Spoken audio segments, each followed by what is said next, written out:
নমস্কার। শুরু করতে চলেছে চতুর্দশ অধ্যায়, শ্রীকৃষ্ণের প্রতি ব্রহ্মার স্তব। ব্রহ্মা বললেন, হে পরমেশ্বর ভগবান, আপনি পরম আরাধ্য। তাই আমি আপনার সন্তুষ্টি বিধানের জন্য আপনার শ্রীপাদপদ্মে আমার প্রণতি এবং স্তুতি নিবেদন করছি। আপনার অঙ্গকান্তি বর্ষার জলভরা মেঘের মতো, তাই আপনার নাম ঘনশ্যাম। আপনি বিদ্যুতের মতো পীত বস্ত্রধারী।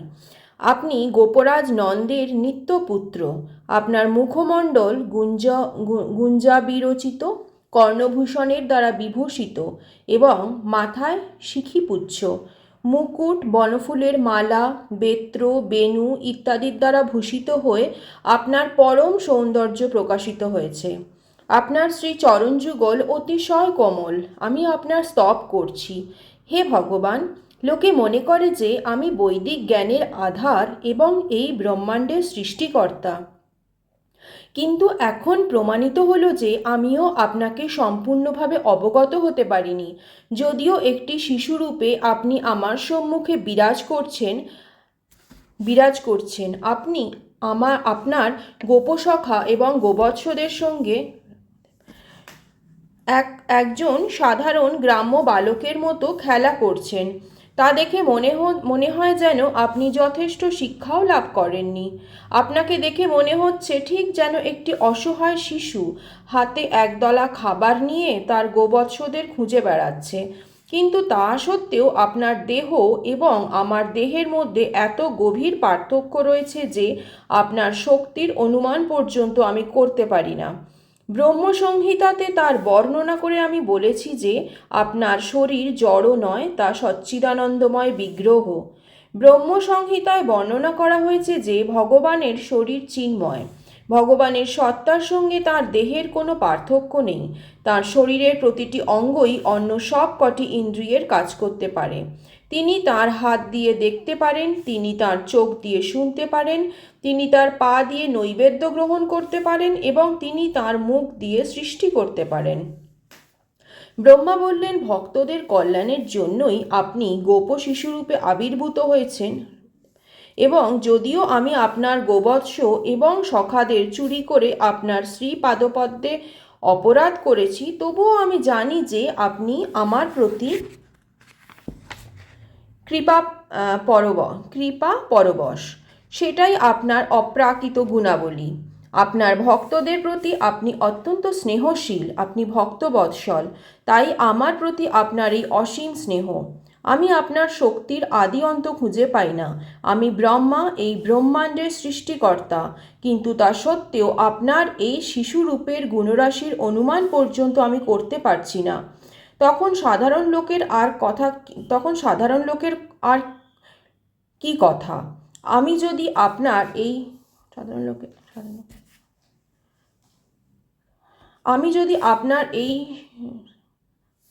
মাফ করবেন আমি যদি আপনার এই শিশু রূপের দিব্য গুণাবলীসমূহ গণনা করতে না পারি, তাহলে আপনার দিব্য লীলাসমূহই বা আমি কিভাবে বুঝতে পারব। তাই ভগবদ্গীতায় যে বলা হয়েছে, যিনি অতি অল্প পরিমাণেও ভগবানের দিব্য লীলাসমূহ, তার আবির্ভাব লীলা এবং অপ্রকট লীলা বুঝতে পারেন, তিনি এই জড়দেহ পরিত্যাগ করার পর ভগবানের রাজ্যে প্রবেশ করার যোগ্যতা অর্জন করেন। বেদেও এই উক্তি সত্য বলে প্রতিপন্ন হয়েছে এবং সেখানে বলা হয়েছে যে পরমেশ্বর ভগবানকে জানার মাধ্যমে আমরা জন্ম মৃত্যুর বন্ধন থেকে মুক্ত হতে পারি। তাই আমি সকলকে সাবধান করে দিচ্ছি যেন তারা কখনো মনোধর্মপ্রসূত জ্ঞানের মাধ্যমে আপনাকে জানবার চেষ্টা না করে। আপনাকে জানার সবচাইতে প্রকৃষ্ট পন্থা হচ্ছে প্রসূত।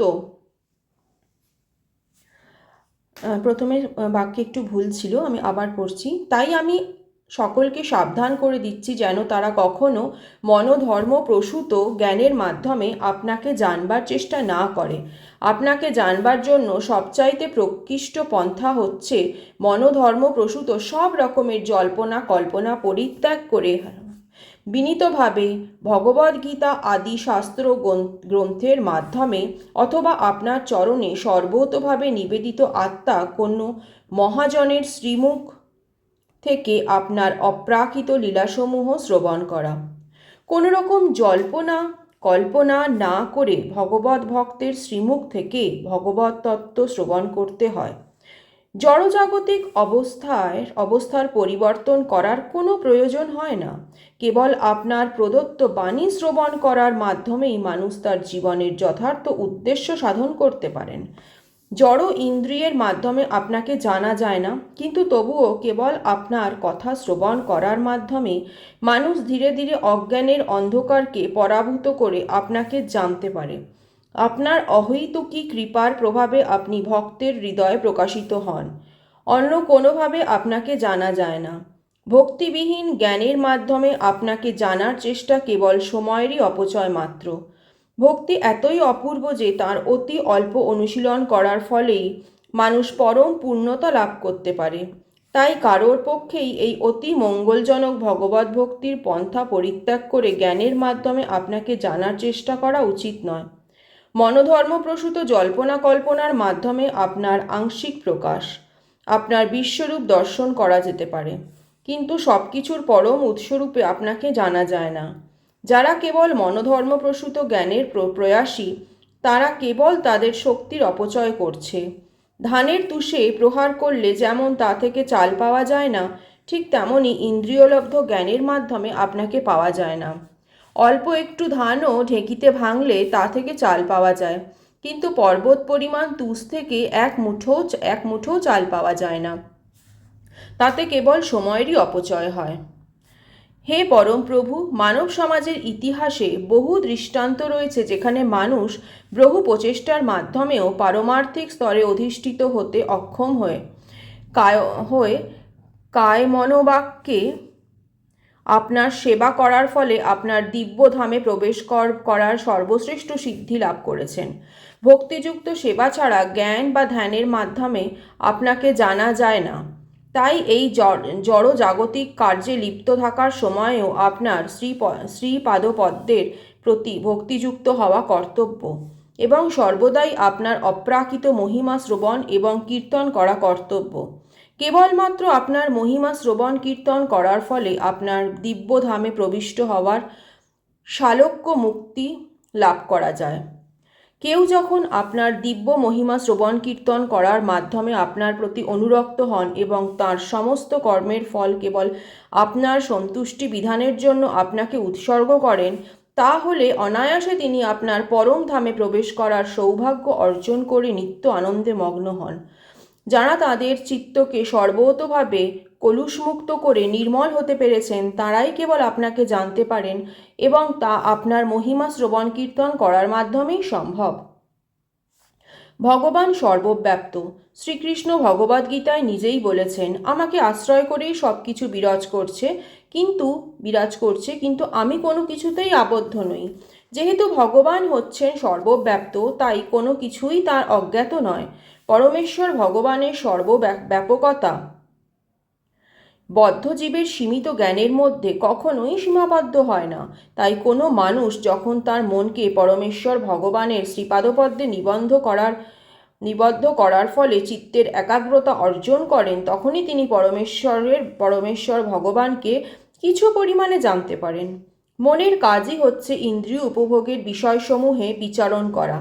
তাই যে মানুষ তার সমস্ত ইন্দ্রিয়গুলিকে ভগবানের সেবায় সর্বদা যুক্ত রাখতে সক্ষম হয়েছেন, তিনি কেবল তার মনকে দমন করতে পারেন এবং তার চিত্তকে পরমেশ্বর ভগবানের শ্রীপাদপদ্মে নিবদ্ধ রাখতে পারেন। তার মনকে দমন করতে পারেন এবং তার চিত্তকে পরমেশ্বর ভগবানের শ্রীপাদপদ্মে নিবদ্ধ রাখতে পারেন। পরমেশ্বর ভগবানের শ্রীপাদপদ্মে চিত্তের এই একাগ্রতার নাম হচ্ছে সমাধি। এই সমাধি স্তরে অধিষ্ঠিত না হলে পরমেশ্বর ভগবানকে জানা সম্ভব নয়। অনেক দার্শনিক এবং বৈজ্ঞানিক আছেন যারা প্রকৃতিকে পুঙ্খানুপুঙ্খভাবে বিশ্লেষণ করার চেষ্টা করেছেন। তাদের জড়া প্রকৃতিকে জানার এই জ্ঞান যদি এত উন্নতও হয় যে তারা সব কটি গ্রহ নক্ষত্রের প্রতিটি পরমাণুকেও গণনা করতে পারেন, বা সূর্য, চন্দ্র এবং তারকাবলীর প্রতিটি রশ্মি গণনা করতে পারেন, কিন্তু তবুও তাদের পক্ষে পরমেশ্বর ভগবানের দিব্য গুণাবলীসমূহ গণনা করা সম্ভব হবে না। বেদান্ত সূত্রের প্রথমেই বলা হয়েছে যে পরমেশ্বর ভগবানই হচ্ছেন সমস্ত গুণের উৎস। সাধারণত তাকে বলা হয় নির্গুণ, অর্থাৎ তিনি সব রকমের গুণ থেকে মুক্ত। কিন্তু নির্বিশেষবাদীরা বলেন যে নির্গুণ মানে হচ্ছে তার কোনো গুণ নেই। যেহেতু তারা অপ্রাকৃত উপলব্ধির মাধ্যমে ভগবানের গুণাবলী উপলব্ধি করতে পারেন না, তাই তারা বলেন যে পরমেশ্বর ভগবানের কোনো গুণ নেই। কিন্তু প্রকৃতপক্ষে এই ধারণা অত্যন্ত ভ্রান্ত। ভগবানই হচ্ছেন সমস্ত গুণের উৎস। সমস্ত গুণাবলী নিরন্তর তার থেকেই প্রকাশিত হচ্ছে। তাই তিনি কিভাবে গুণহীন হবেন? আর কিভাবেই বা সীমিত চেতনা সম্পন্ন জীব ভগবানের গুণাবলীর বর্ণনা করবে? কেউ হয়তো ক্ষণিকের জন্য ভগবানের গুণাবলীর বর্ণনা করতে পারে, কিন্তু তার গুণাবলী প্রতি মুহূর্তেই বর্ধিত হচ্ছে। তাই তার দিব্য গুণাবলী গণনা করা কারো পক্ষেই সম্ভব না। তাই তাকে বলা হয় নির্গুণ। তার গুণাবলী গণনা করা যায় না। জল্পনা কল্পনার মাধ্যমে ভগবানের অচিন্ত্য গুণাবলী সম্বন্ধে অবগত হওয়ার চেষ্টা করা কেবল অনর্থক পরিশ্রম ছাড়া আর কিছুই না। মনোধর্মপ্রসূত জ্ঞানের মাধ্যমে অথবা যৌগিক শরীরচর্চার মাধ্যমে যোগসিদ্ধি লাভ করার কোনোই প্রয়োজনীয়তা নেই। আমাদের কেবল জানতে হবে যে এই দেহের সুখ এবং দুঃখ পূর্ব থেকেই নির্ধারিত হয়ে আছে। দেহের দুঃখের নিরসন করে সুখ লাভের প্রয়াস করার কোনো সার্থকতা নেই। সর্বশ্রেষ্ঠ পন্থা হচ্ছে সর্বদা শ্রদ্ধাবনত চিত্তে কায়মনোবাক্যে ভগবানের সেবা করার মাধ্যমে ভগবানের শ্রীপাদপদ্মে প্রপত্তি করা। এই অপ্রাকৃত শ্রমের মধ্যেই নিহিত রয়েছে আমাদের অস্তিত্বের যথার্থ সার্থকতা। এছাড়া অন্য কোনো প্রচেষ্টার মাধ্যমে পরম তত্ত্বকে কখনোই জানা যায় না। তাই যারা যথার্থ বুদ্ধিমান তারা পরমেশ্বর ভগবানকে, পরম সত্যকে মনোধর্মপ্রসূত জ্ঞান অথবা যৌগিক প্রক্রিয়ার মাধ্যমে জানবার চেষ্টা করেন না। পক্ষান্তরে তারা ভক্তি সহকারে ভগবানের সেবায় যুক্ত হয়ে তাঁর কৃপার উপর সম্পূর্ণভাবে নির্ভর করে থাকেন। তারা জানেন যে এই দেহের সুখ দুঃখ সমস্তই পূর্বকৃত কর্মের ফল অনুসারে আপনা থেকেই আসে। কেউ যদি ভগবত ভক্তি পরায়ণ সরল জীবনযাপন করেন, তখন আপনা থেকেই তাঁর ভগবত ধামে প্রবেশ করার সৌভাগ্য অর্জন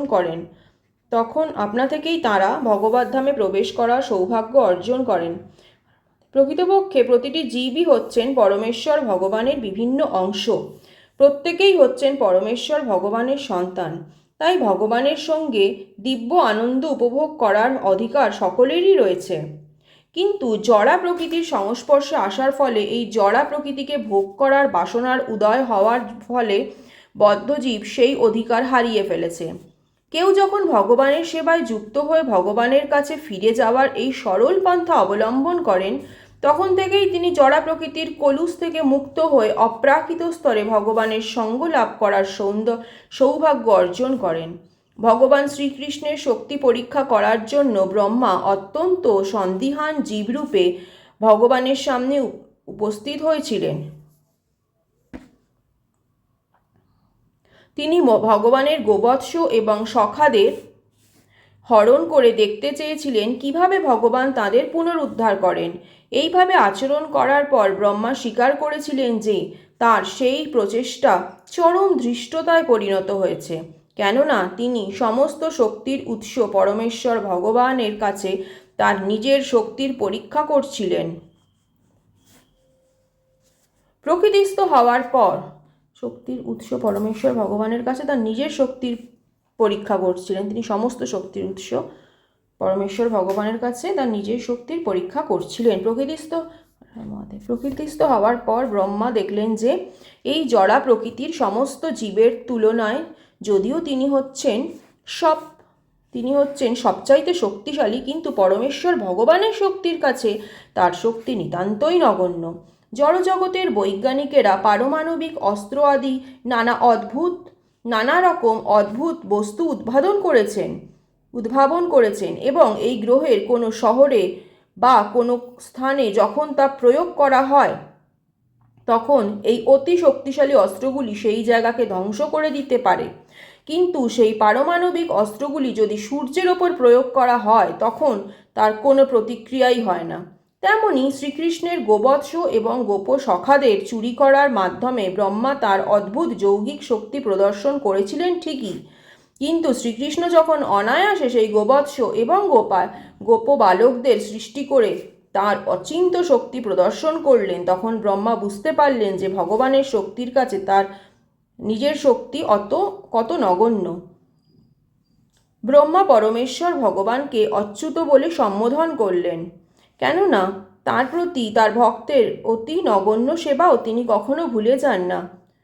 তিনি তার ভক্তদের প্রতি এতই কৃপাপরায়ণ এবং স্নেহময় যে তাদের অতি অল্প সেবাও তিনি গভীর আন্তরিকতার সঙ্গে গ্রহণ করেন। ব্রহ্মা অবশ্যই ভগবানের অনেক সেবা করেছেন। এই ব্রহ্মাণ্ডের অধ্যক্ষরূপে তিনি নিশ্চয়ই পরমেশ্বর ভগবান শ্রীকৃষ্ণের বিশ্বস্ত ভৃত্য, কিন্তু তা সত্ত্বেও সৈন্য সহকারে তিনি এইভাবে শ্রীকৃষ্ণের কাছে আবেদন করেছিলেন। তা সত্ত্বেও দৈন্য সহকারে তিনি এইভাবে শ্রীকৃষ্ণের কাছে আবেদন করেছিলেন। তিনি ভগবানের কাছে এই প্রার্থনা করেছিলেন যে তিনি যেন তাকে তার অনুগত ভৃত্য বলে মনে করে তার এই ঔদ্ধত্য ক্ষমা করে দেন। তিনি স্বীকার করেছিলেন যে ব্রহ্মারূপে তার উচ্চপদের গর্বে তিনি গর্বান্বিত হয়ে উঠেছিলেন। যেহেতু তিনি হচ্ছেন এই জড়জগতে ভগবানের রজগুণের অবতার, তাই এই রকম আচরণ তার পক্ষে স্বাভাবিক, এবং তাই তিনি এই ভুল করেছিলেন। কিন্তু দয়া করে শ্রীকৃষ্ণ যেন তার ভৃত্যের সেই সমস্ত অপরাধ মার্জনা করেন। ব্রহ্মা তার প্রকৃত অবস্থা উপলব্ধি করতে পারলেন।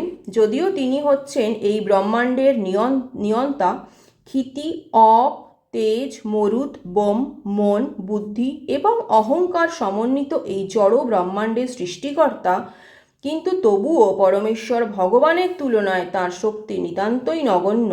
আমাদের দৃষ্টিভঙ্গির পরিপ্রেক্ষিতে এই ব্রহ্মাণ্ড বিশাল হতে পারে, কিন্তু পরমেশ্বর ভগবান শ্রীকৃষ্ণের কাছে তা হচ্ছে ধূলিকণা সদৃশ। আজকে এইটুকুই থাকলো চতুর্থ অধ্যায়ের প্রথম পর্ব হিসেবে। দ্বিতীয় পর্ব নিয়ে আমি শিগগিরই হাজির হচ্ছি নতুন একটা ভিডিও নিয়ে। শুনতে থাকুন, সাথে থাকুন। ধন্যবাদ।